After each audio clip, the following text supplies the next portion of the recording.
In the Oval Office today, the President was signing a bill into law. But it was a tweet 4 hours earlier that has stunned Washington and alarmed his own generals.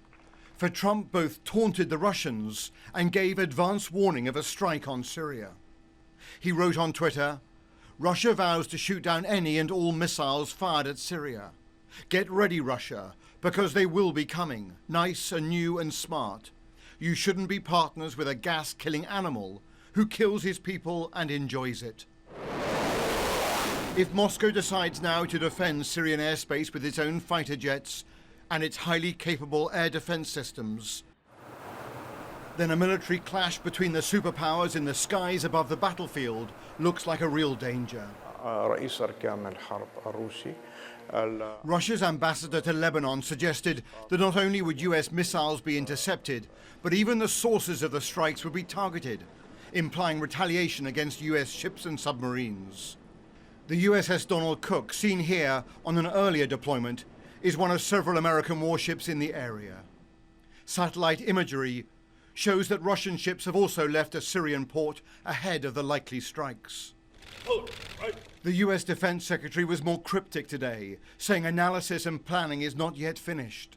We're still assessing the intelligence ourselves and our allies. We're still working on this.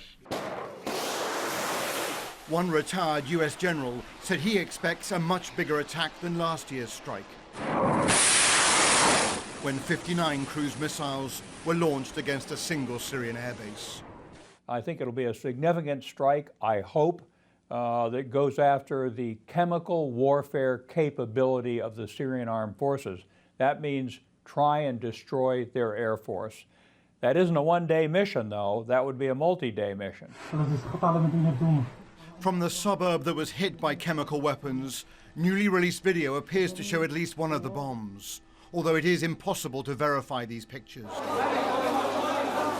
That attack at the weekend in Douma that killed dozens of civilians may trigger the outcome that so many feared, a direct confrontation between American and Russian forces. Well, Donald Trump has long been accused of being too soft on President Putin and Russia. Now it appears he is lurching in the other direction. He wrote a second tweet today saying that the relationship with Moscow is now worse than it's ever been, adding worse even than during the Cold War. So the big debate here now is whether relations between Moscow and Washington are more perilous than at any time since the Cuban Missile Crisis. Robert, thank you.